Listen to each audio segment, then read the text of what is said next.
Welcome to Bet On It. I'm Kelly Stewart, your host tonight, and we're going to break down this week's NFL card with Marco D'Angelo at Marco in Vegas on Twitter, and VR, the Greek Gambler at Greek_Gambler on Twitter.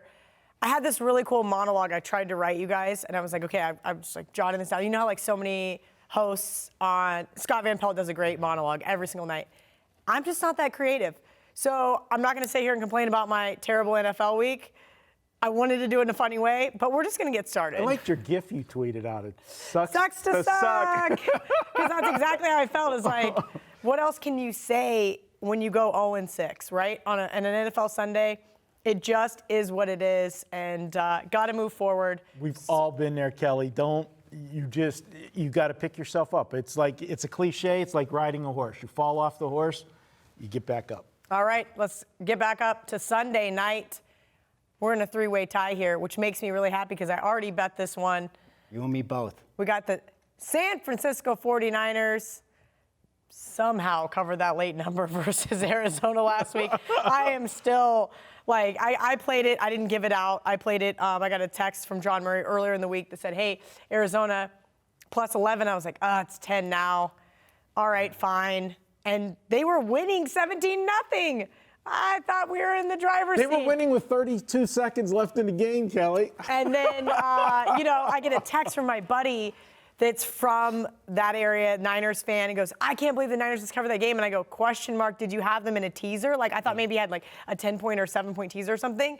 And he goes, no, did you not see what DJ Reed did? K-State, EMA, like all this stuff. And I'm like, what did DJ Reed just do to my bet? And then we found out. So, all right. Again, Sunday night game. It's going to be a good one. Green Bay gets a lot of love from the public. I think they're going to get a lot of love from the public here. This line's open 4, down to 3. Looks like most 3's offshore. It's going to go back to 3.5. I think so. You're seeing 3 120s out there. Yeah, 3 120s. So it's kind of all over the place.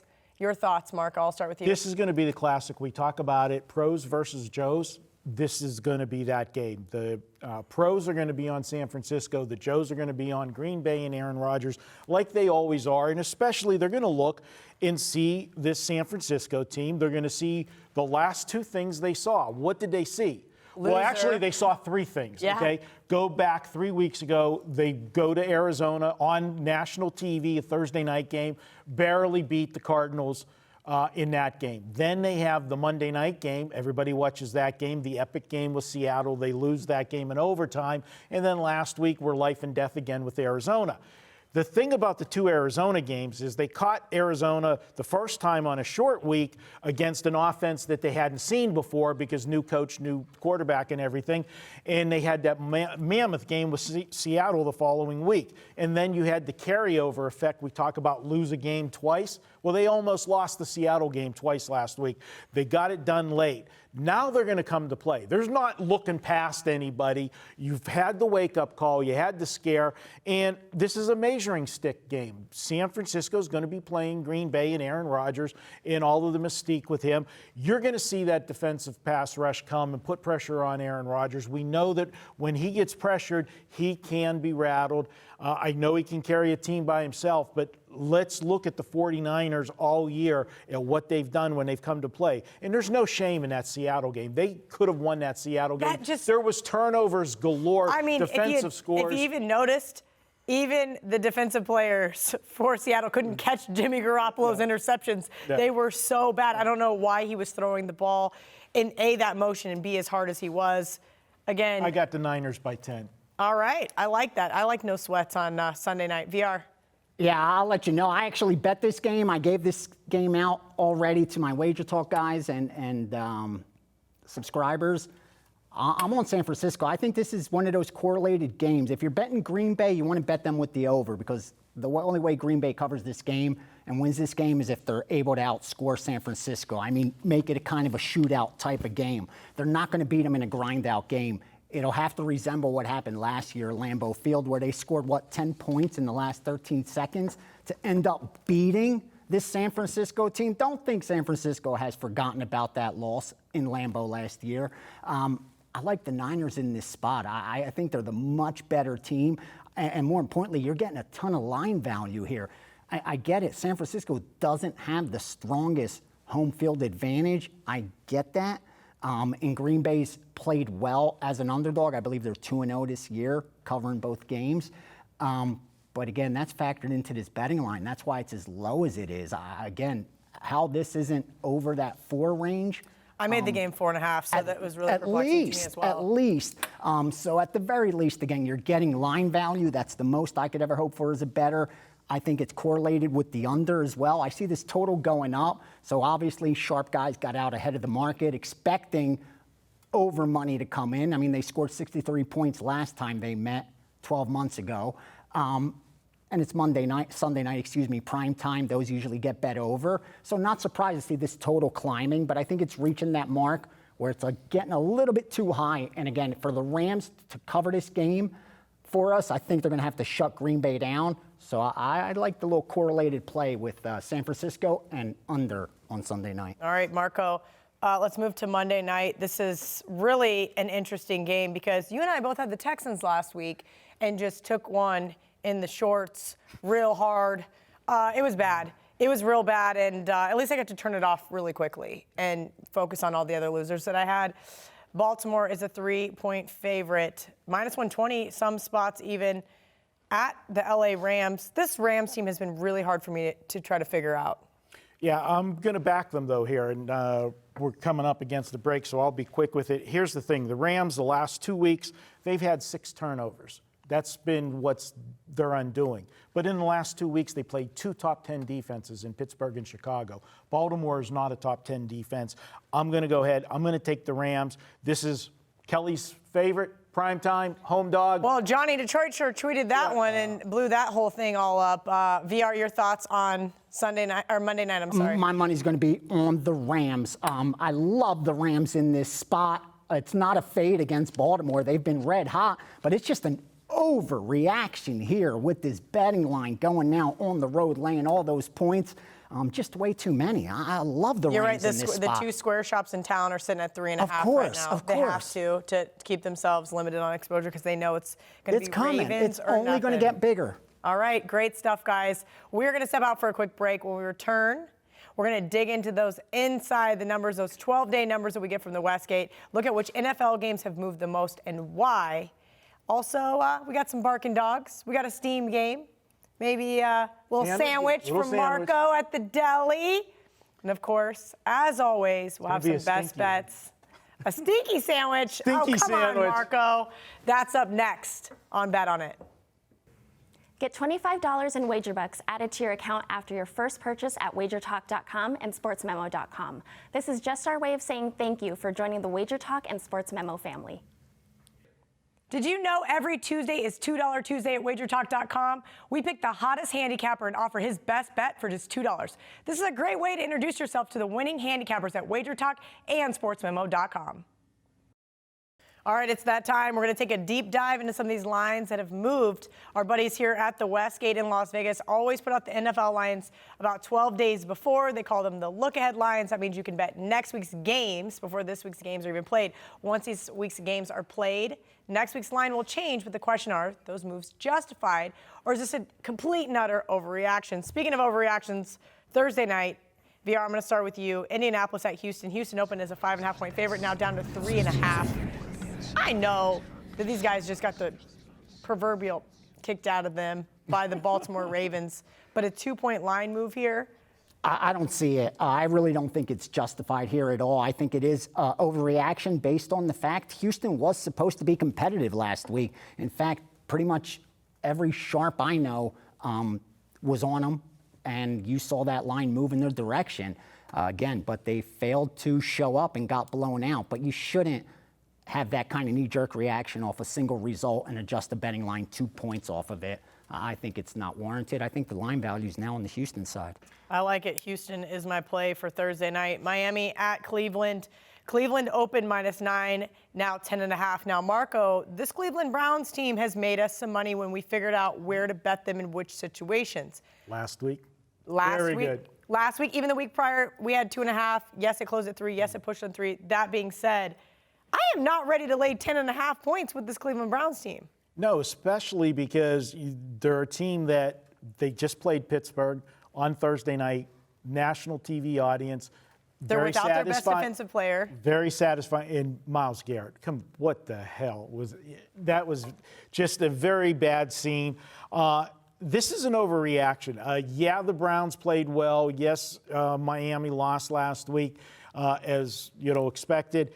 But to move this a point and a half right now, and with their best defensive player gone, I'm a little bit suspect on this one of going it in as bad as we talk about sandwiches. They played Pittsburgh last week in a rare scheduling fluke, just like the Arizona San Francisco did. They're going to play twice in 3 weeks.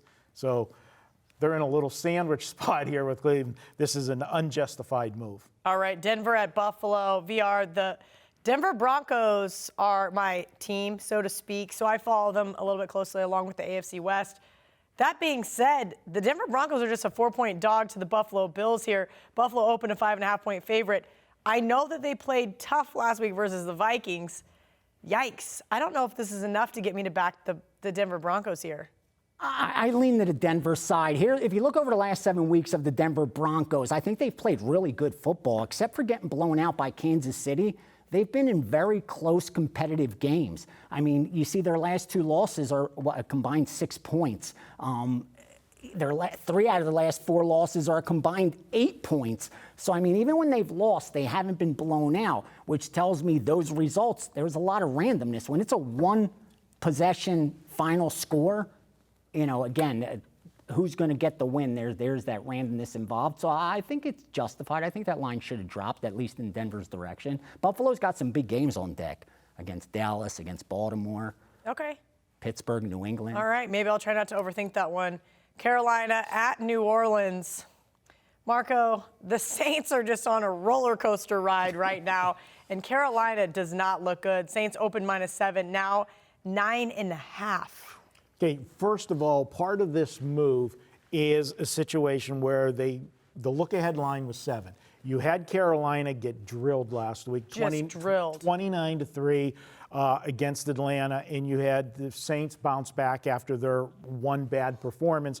And yeah, they bounced back against Tampa Bay and Jameis Winston.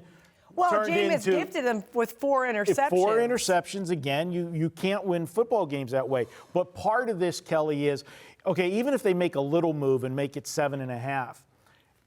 They're going to get an onslaught of teasers. So what ends up happening when you see moves from 7 to 9, it is not necessarily a true move. What it is something that's called in the industry a teaser blocker. What the sports books do is want to slow down the inevitable money that's going to come in on the teasers. If they have it at 7 or 7.5, everybody in their world is going to use a 6-point teaser and bring the game down to 1.5 or 1. And you get smaller odds at 6. If they move it to 9, to get it below the field goal, you've got to use a 7-point teaser. And we know that the 7-point teasers, they tax you that. Charged. Yeah, and so that's the reason for it. Is it justified? The wheels are starting to fall off on Carolina. Carolina's got one thing. They dump the ball to Christian McCaffrey. The more that people see Kyle Allen, the situation is changing. I think they're figuring him out. The magic's gone there. So I could see this line moving from 7 to 8, but to 9's a little bit too much. Will it get to 10? I don't think so. It's sitting in that no man's land where 9 is a dead number as far as the point spread goes, but it's a very, very key number as far as teasers go. Okay. VR, last one. We kind of touched on this one in the primetime segment. Baltimore at the LA Rams. Open to pick them now. Baltimore -3, as we talked about, headed to 3.5. Not even close. That line's so off.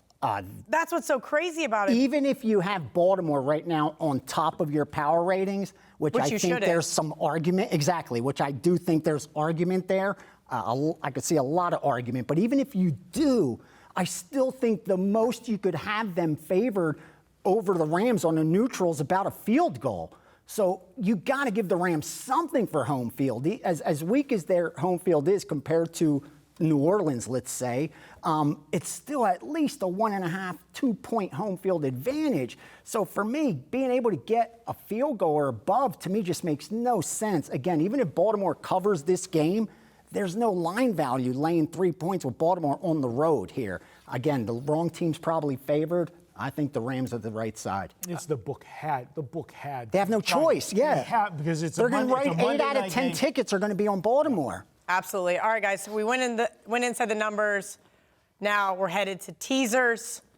Who wants to go first? I'll knock Marco. it out. I'm going to give it to VR. I'll go quick because, again, I don't really play teasers. I look at teasers. I think for myself, it would just be to get more money down if I was trying to get more money down on a team.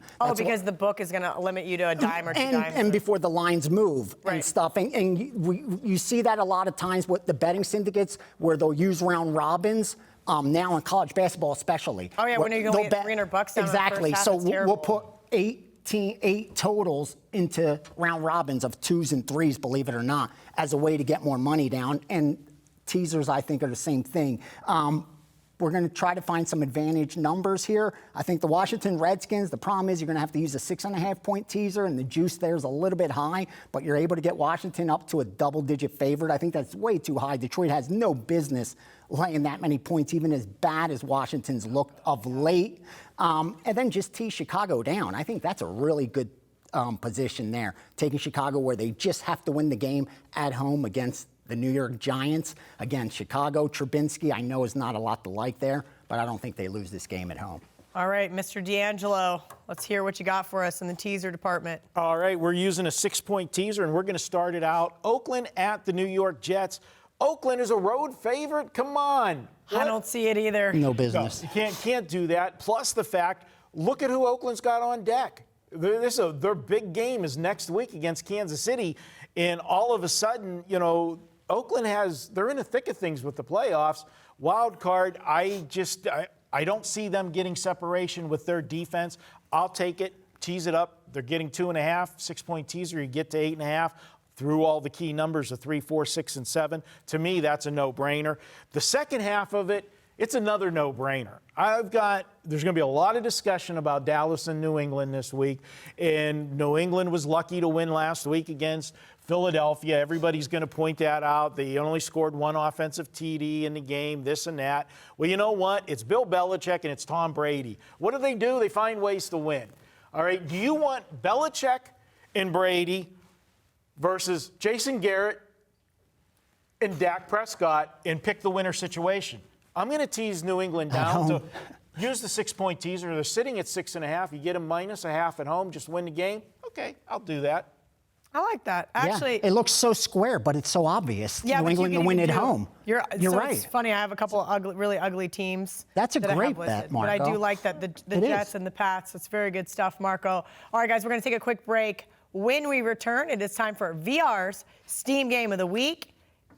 And the deli's back open from our boy, Marco D'Angelo. Can't wait. We're eating. To eat, because last week I about starved to death, and now this week I'm eating ramen. So, great stuff from both of these guys. We'll be back with you soon here on Bet On It. Looking for more NFL betting info? Then tune into the Presidential Address each week when Wager Talk's own Lawrence Presman, the Prez, along with Ralph Michaels, break down this week's entire NFL card. The show is available every week exclusively at Wager Talk TV. If you like betting on horses, be sure to check out WagerTalk.com's own Sig, who zeroes on one racetrack at a time, offering his handicapping skills. Visit his homepage daily for his top selection in each race free. If you want all his selections for that track, you can get his full racing report for just $9. Time for one of the most fun segments we have all season long. Why? Not because it's really fun, because we're making you guys some money.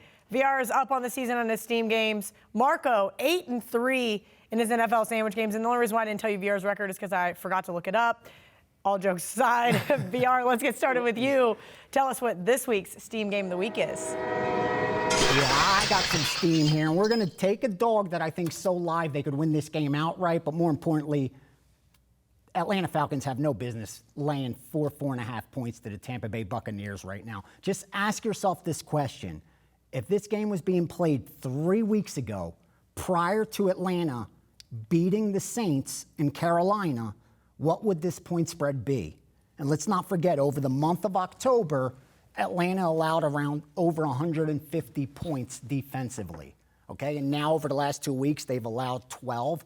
and they're a new team, they're a different team. No, they're the same team we've seen the entire 11 weeks, not the last 2. And again, that's a really good point, because I have an ugly list of games that I'm always scared to bet on. And I have 3 teams on my ugly list this week, and the Bucs is one of them. Yeah. And you start to overthink it. And you do, exactly. And ask yourself, if this was 3 weeks ago, would Atlanta be even favored in this game?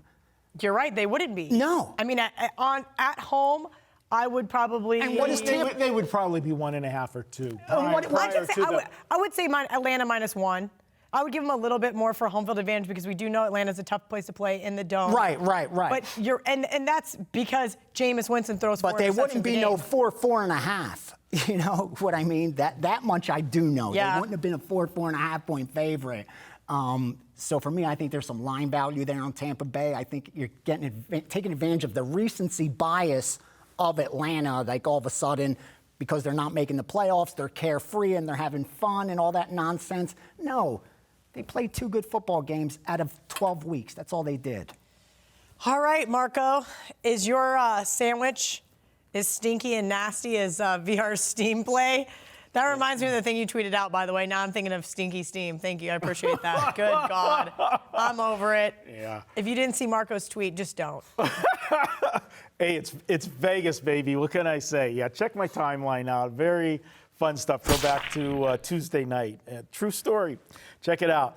Kelly, you're a connoisseur of fine cheeses now. What's the stinkiest cheese that you like to eat? Oh, there's a Roquefort probably that's pretty stinky. Maybe even like a really nice cheddar blue cheese. Oh, it's so good. Just need a nice big glass of wine. Yeah. Okay. Well, you're going to need lots of glasses of wine to take my sandwich game this week. Okay? Really? I don't know exactly which wine would pair best with it, but it's the Cincinnati Bungles. Oh yeah, that sounds like it needs a fine wine with it. Okay. This is the sandwich of all sandwich spots for the Pittsburgh Steelers. We talked about it when we did the games, talking about the line moves. But Pittsburgh, what a war. And I mean, literally, it was a war. It was a battle Thursday for sure. night. I mean, what happened at the end of that game with the Pittsburgh Steelers and the Cleveland Browns, the melee at the end, Pittsburgh's got them right back up on deck next week. You know they're looking ahead to that game. But even that aside, let's dig in here. We got a lot of things to look at. First of all, we all know Cincinnati is winless on the season.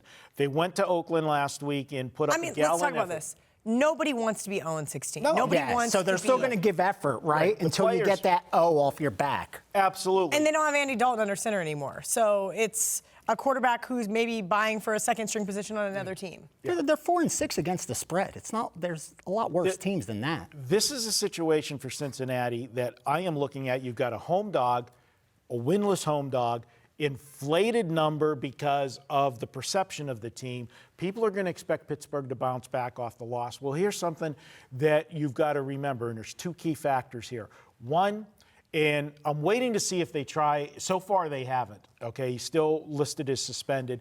I thought the Steelers would try to appeal Pouncey. Okay, 3-game suspension for him is ridiculous for him going to the aid of his quarterback, who just got hit Clobbered, with a literally. helmet. Okay, but he is important to the Pittsburgh Steelers offensive line. People do not look at offensive line injuries the way they do other positions, and it's the most important part other than a quarterback, and especially the center. The center is actually the quarterback of the offensive line. He is the guy that's calling out the blocking schemes when the quarterback's changing plays. You know, when the quarterback comes to the line and sees them in a different defense and, audibles out of a play, he's calling the blocking schemes and stuff. So it's a huge loss for them not to have Pouncey. And then let's talk about my buddy Mike Tomlin, okay? Last week, or 2 weeks ago when he played the Rams at home as a dog, I said he gets his team to play to the level of the competition. He's great as an underdog. He gets the team ready to play. But when he plays a bad team, since he's been the head coach of the Pittsburgh Steelers, it's not even been close. His record playing a bad team, and I call a bad team a team that is losing by an average of 10 points or more per game on the season, in his career, the Steelers are just 5-15 under Mike Tomlin against the spread in that situation. That's exactly what you have here with the Cincinnati Bengals. So put a sandwich spot in there, put Mike Tomlin in his worst spot, put Mike Pouncey not in there at center. Well, you're talking about Pouncey, but I'm sitting here looking at the injury report, and it looks like James Conner's probably not going to play. Conner's questionable. Juju's not going to be there. I don't know how the Steelers score in this game. And the one thing that Rudolph does that's bad is he holds the football too long. He does. He's working on being the check down king. Yeah, this is going to be a spot where if they blow some blocking assignments, there's going to be some sacks, and maybe they can get a defensive score for the Bengals. I'm taking the points here. I think this is going to be the best shot the Bengals have for pulling an upset this year. That's my sandwich game. That is Cincinnati. Hold your nose if the cheese is too stinky for you on the sandwich. No, because the more I keep looking at it, Cincinnati 8-4 against the spread in their last 12 against the AFC North. They come to play against their divisional rivals. Good God. Pray for me on Sunday, boys and girls. All right, up next, we're going to bring in our resident stat man, Mr. Ralph Michaels, for some TNA. I'm excited to see what he's dug up for us this week. That's right. It's that time of the week. TNA with Mr. Ralph Michaels. Ralphie, give me some NFL trends and angles. I'm in dire need after last weekend. Well, let's start off with the ugliest teams there are. Oh, perfect, because that's what I'm going to bet this week. We're week 8 or later in the NFL. Okay. NFL teams with 0 or 1 wins, and they're a home dog of 5 or more. Do they continue being crappy like they've been? Or perhaps do NFL teams look past them, thinking, oh, this is a winless team, we have no issues? Ooh, that's tough. Betting crappy teams is really always scary. I'm going to say it's situational. Sometimes they're really crappy, and sometimes they're not. What do you have They're for really us? crappy. Just really, really crappy? 16-2 against the spread since 2013, 16%. I was surprised. I thought perhaps teams look past them. Said sometimes in college you do. Yeah. But so week 8 on, NFL teams with 0 or 1 wins, and they're a home dog of 5 or more. So that's the Bengals. Like the Cincinnati Bengals are this week. They've gone 3-16 against the spread with 2 pushes, covering 16% since 2013. Oh, so woof. If you're bad, you stay bad. It used to be the tank for Tua, but we're not sure now if it's the tank for Tua anymore. Now with it's the tank for Joe Burrow. So we'll see. All right, well, we did 5-4 teams a couple weeks ago in the NFL. So next step is 5-5 teams off a loss as a dog of 3 or more. So this team was 5-4. Thinking perhaps you win this game, you're 6-4. You lose the game, now you're 5-5. Now you're the inferior opponent because you're a dog of 3 or more. So if you're a home dog, you're the super inferior opponent. And if you're a road dog, you're at least, you're at a disadvantage. Those teams since 2013 have gone 5-15 against the spread. That is to fade Carolina against the New Orleans Saints. Carolina thought last week, boy, if we win this game, we're 6-4, we have a run for the playoffs. Now that entire dynamic changed for their season. And again, it's been a 20% play on or an 80% play against. This one I do love. It makes sense, and it's something I use often. We talk about same-season revenge. As a whole, there's not much to it, but when you find certain spots. So the situation is a team off a loss with same-season revenge as a favorite of 3.5 or more. So you have a pissed-off team off a loss. You have a team that lost to this opponent already. You have the team that's clearly better because they're a favorite of 3.5 or more. 32-14 against the spread, 70%. That is a play on the Houston Texans this week. Ooh, I like it. So 3 dynamics, but to me, they make complete sense in that situation. And same season revenge, and we'll be talking more about revenge now that we're getting into the second half of the season, and you're starting to play those teams twice. Yep. Okay. And in the first game, a team was a double-digit favorite. Okay. That's it. Same season revenge. First game, a team was a double-digit favorite. 25-46 over-under. Wow. So we are talking 35% to the over, 65% to the underplay. And we'll be talking about this more and more. Almost every revenge situation in the second game is under 50% over-under.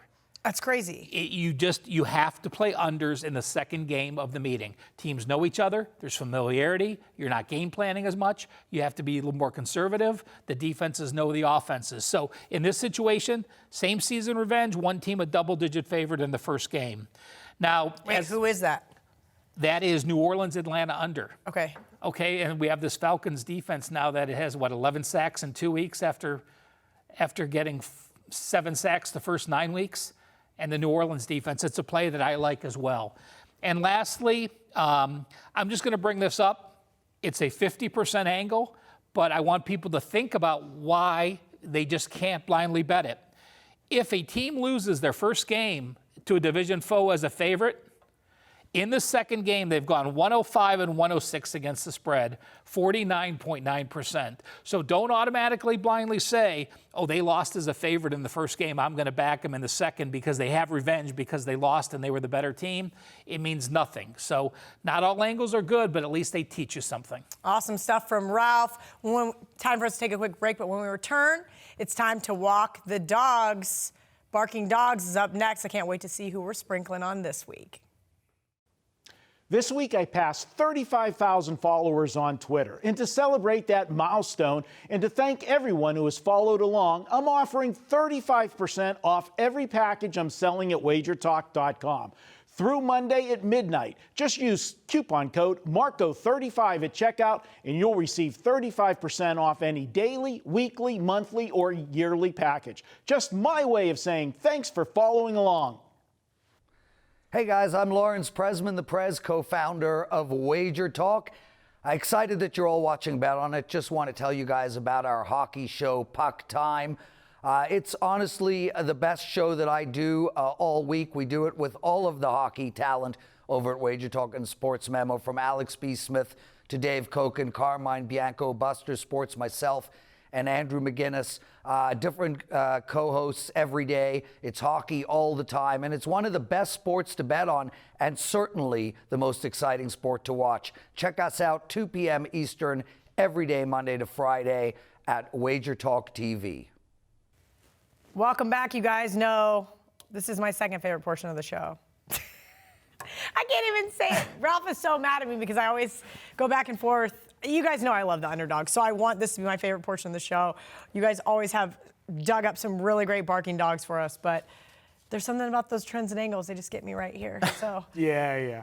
Okay, when you're picking which one, you know, which is your favorite. Okay. You're right, because I am greedy. I do like the plus money. Sorry, Ralph. You're right. The barking dogs. Yeah. I was going to say, I know you like money, and just remember which one sends you your paycheck every month. Oh, Marco. Zing. All right, Marco. Fine. You get to go first. All right. Barking dog. Ooh. You thought Cincinnati was bad. God, it is. Well, I am opening myself up for Twitter to come at me on Sunday. And you know what, guys? That's fine. I mean, that's literally what I asked you in the green room when you told me this was your game. Yeah. And they're going to be it. But you know what? I got to do what I got to do. And in this game, I am looking at Jacksonville plus the points. And the last week, Jacksonville came up as a sharp play. Everybody was on Jacksonville last week. I was on Jacksonville with a teaser. I didn't expect them, for Indianapolis to get separation on them. And you really can't blame Nick Foles last week, because it's not like they turned the football over in that loss. The defense played very poorly. He put up a lot of yardage in that game, and then, when they didn't need them to get a score, I had the under in the game. They got a score with just over a minute left at the end of the game to send it over the top. Those are the worst. Those meaningless meaningless, but they mean a lot to us, one way or another. Yeah, but I'm looking at this one, and really, who's going to want Jacksonville this week? Everybody that did run to the Jacksonville side last week because Nick Foles was coming back, and it was the same old story, Jacksonville got rolled, they're not going to want to be there this week. And let's think about it. He played a quarter for the season. That's it. This was a brand new team, brand new system. I guess that's what upset me so much about the Jags is why sit the hot hand? And I'm not saying Gardner Minshew is the end-all, be-all, but give Nick a little bit more time. I don't know. You paid all the money for him. If he's healthy, you got to put him in there. That's true. But, just like horse racing, when I have a horse come off a layoff And I had a prime example of that today, just before Yes, we you went on did. the air. First start, we just went easy with them, and then was ready Lost for the by second a start. nose. Yep. In second start, Nick Foles should be better this week. And then let's look at Tennessee. They had their bye week. They went into the bye week off a mammoth win against Absolutely. Kansas City. And Kelly, I had Tennessee in that game against Kansas City. So did that I. was the luckiest ticket that I cashed that day. And you know what? I would say the money line was lucky, but I think catching the points. Remember at the end of the game, they were sitting at 5 and we were getting 6. We were good. But they didn't have enough. They had timeouts. Yeah. So they were forcing them to either go on fourth down or kick the field goal. Well, it was a 5-point game. And they So missed the field Kansas goal. City went for the field goal. Not only missed it, it got blocked. And he picked it up and You're correct. and That ran is it what back. happened. And the guy was offsides. You know, that's how this works. I forget the games that I get that's- lucky in. I only remember the absolute bloodbath beatdown with like the baseball bat, where I remember That is called I the, forget the the lucky ones. gambler's mentality. Same way, it doesn't matter what you're betting. It's the gambler's mentality. I'm the same way on poker. If I'm sitting at a poker table, Kelly, and a guy hits a 2-outer on me, I'm bitching about that for the rest of the night. But when I catch the 2-outer on the river, I've gotten some of those late night texts to me and Yeah. JD where you have a bad beat on the poker table. I get it. We've all been there. Foles last week, 33 of 47 for 279. This Tennessee defense got run over by Patrick Mahomes in his first game back. I like Jacksonville here. I look for them to pull the upset. I'm taking Jacksonville by 4. Barking dog, You got it if you're barking. we're sprinkling. Go on. All right, sprinkling. VR, who you got barking for us? Game we already touched on, and that's the Buffalo-Denver. I think Denver's just a little live here as an underdog going into Buffalo. I mean, I'm looking at Buffalo here.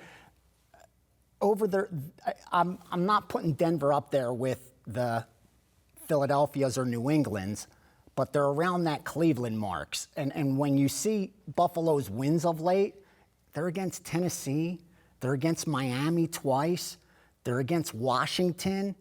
I mean, it's a very manufactured record for Buffalo. Not very impressed. And like I said with Denver, even though they haven't gotten the wins and they're 3-3 over those last 6 games, they've been competitive in every one except against the Kansas City Chiefs. And again, I think Denver's still playing hard, and this is a very winnable game for them. I think Buffalo's a little bit overvalued. Again, they have a good record, sitting at 7-3 and 6-3 against the spread. But anytime they've had to step up, results haven't been great. And not saying Denver's a step up, but again, their wins for Buffalo haven't impressed me at all. All right, so we broke down this week's NFL card every single which way. So you know what that means. It's time to roll out those best bets. Okay, well, we need a winner here, boys. And we've already talked about this game a lot, so I'm not going to beat a dead horse here. We've got plenty of time, so maybe I will. San Francisco 49ers. VR touched on it. The Green Bay Packers are a public team, but not only are they a public team, they have one of the best quarterbacks the game has ever seen in Aaron Rodgers. So Aaron Rodgers catching points is super attractive, and I can understand why. This is a San Francisco team. What have you done for me lately? And that's not been a lot. But they are 9-1 straight up in their last 10 games. So only laying 3 here kind of tells you all you need to know. I made this game 4.5. I really can't stress enough that this is going to be a pros versus Joes game, and the pros need to make some money back after last week. The sportsbooks need to make some money back after last week, and I think this Sunday night game is where the sportsbooks clean up. I do think this one will get to 3.5 by kick. So if you like the Niners, play it now. I laid 3 earlier on. I added more to it when I found out both of these guys like the Niners during the middle of the show. So let's go Niners on Sunday night. Yeah. How many teasers do you think are going to be tied to Green Bay Oh my God. Sunday night? Up to 10? Yeah. That's why when we did that segment, I said by 10 because they're going to. The books are going to need a blowout. They need San Francisco to win by double digits in this game, or they're just going to be carried out on a stretcher. You know, if they have another week like last week, same thing goes for me. We're all going to be just carried out on a stretcher. I love this week's primetime games. Honestly, from the entire season, this is that one week where all 3, Thursday, Sunday, Monday night. I actually will agree with that. We love the sports books. We love a lot. We know almost every sports book director here in town. We talk with them and everything else. But they're as bad as we are when we lose. Do you hear them when they're on Twitter? Oh, bad of a. They're closing up shop. It's not their money. So I get. Well, they got to answer to the people upstairs. They're getting some nasty emails on Monday morning. If they got to move the Chargers all the way up to 6. Of course, Phillip Rivers throws 2 interceptions and has a wet noodle for an arm during the game. I get it. They are just as bad as we are. Okay, Marco, your best bet. All right, you're not going to like me, VR. You're not going to like this one. Are you guys going head-to-head? We're going head-to-head. Best bets? For best bets, I am going back. Nobody circles the wagons like the Buffalo Bills. They got me the best bet winner last week. Against my barking dog. Against your barking dog. I'm putting your dog in timeout. If I was against a best bet, I was getting real worried. All right, well, here we go. Look at it. Everybody's going to say, well, so what? They beat Miami last week. So what? Look what Denver did against Minnesota. You know what? Just stop already with that game last week against Minnesota. You don't think Brandon Allen's the next coming of Peyton Manning? No. Okay, just okay. I was hoping he was, but no, he's not. And here's the situation: they had 2 weeks to prepare for that game. They had a game plan set for Minnesota, and they had the Vikings. Did anybody look at what the Vikings just came off of? They just played Sunday Night Football against Dallas, a big game. Kirk Cousins has a good game in Dallas, and they were all fat and sassy. They were a team that was returning home that figured they just had to show up and they would win. Well, didn't they remember last year how ironic it was? Remember how many survivor pools they killed last year against Buffalo? Remember when Buffalo was all banged up? They had no quarterback. They signed somebody off the street that hadn't been in the league for a couple. Remember, the Monday night guy. I forget who it was. I know what you're talking about. Yeah. That's pretty funny. Okay, so it's a situation. I don't think he was necessarily off the street. Maybe he's off the waiver wire. Or he hadn't played in a year. And he might have been selling insurance or something. Cars. This is a spot where they looked past them. So now everybody's going to overreact. And we talked about the line moving from the look ahead to this. Buffalo won. Why did they get penalized for winning? If they thought they should have been a 6-point favorite before last week's games are played, you're going to move the line 2 points? I'm sorry. I'm not buying into it. They are going to be prepared for Denver this week, especially because of what Denver did in Minnesota. And to throw one more thing into Minnesota, they were a team, like none of us have had real jobs. Kelly, you've had a couple of them. Kinda. Okay, all right. Kelly, whenever you had a real job and it was Friday before you were going on vacation, what would you rate your work? Minnesota 11-0-1 against the spread before a bye. Coach Zimmer is a freaking saint. I want you to know that. I want to tell you, they clocked out early. They did clock out early, but they were not supposed to. They're not supposed to. They weren't. And I guarantee they got chewed big time. Oh, I wish I was in there at halftime to hear that. I can't wait because to that bet on halftime Minnesota speech next week. had to be something. But I am looking at Buffalo here. Denver, they caught a team by surprise. Buffalo's going to be ready for them. This Buffalo defense is good, guys. Don't sleep on this defense. I like them. They're going to put pressure on there. I got Buffalo winning by 10. We'll see. We might have a couple texts going back and forth on Sunday. All right, VR, you said you love this week's primetime games. I do. And since I already gave them the Sunday night game as a play I already released and already bet, I'm on the San Francisco side, and I like that game under as well. I'm going Monday night as a best bet because I will be on the Rams. It's just making the decision of when I'm going to pull the trigger. That's kind What's of what the my optimum question time? is. That's what I'm trying to figure out. We're sitting 3 minus 115 offshore, minus 120 a few places, and then here in Vegas, we're seeing, like I said, at 2 square shops, 3.5 here in town.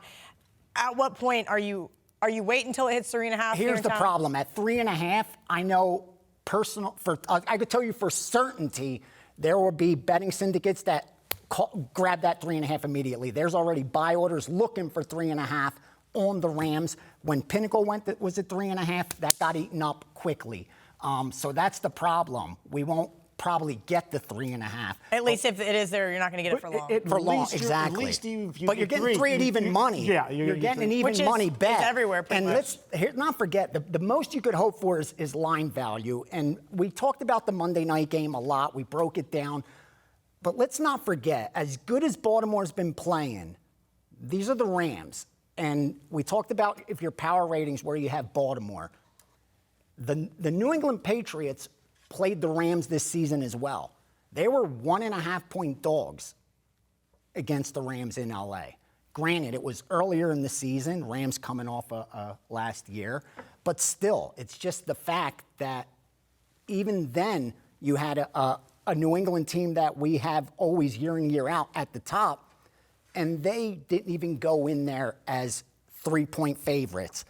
Again, this is nothing more than that recency bias based on how Baltimore's looked over the last couple weeks.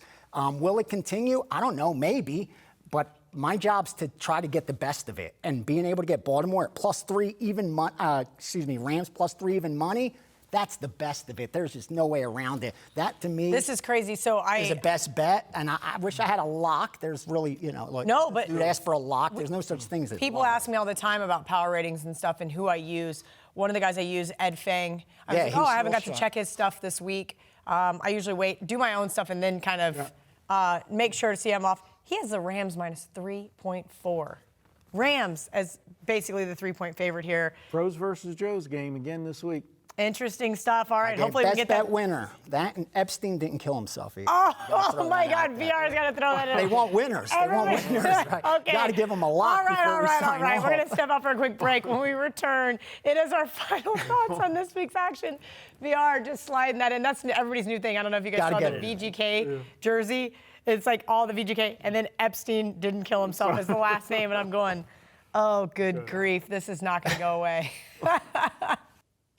I'm Gianni the Greek Karalis, and I absolutely love this weekend's card. In fact, I've been pushing long-term to you guys. We're up over the last 30 days, up over the last 365 days, but more importantly, this weekend, Saturday college football and Sunday NFL, we are dropping bombs, and I'm going to go ahead and put up the package for Saturday for $39, for Sunday for $39. You're going to get all access, all the college football, all the NFL, plus some 5% big moves. There's already one NFL in there already. 39 on Saturday, 39 on Sunday.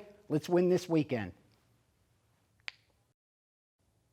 Hey guys, if you happen to be in Las Vegas on Sunday, December 1st, stop by the Westgate. If you ever wanted to meet one of the Wager Talk cappers or Sports Memo cappers, we're going to have a bunch of them there Sunday, December 1st at the clubhouse at the Westgate Sportsbook.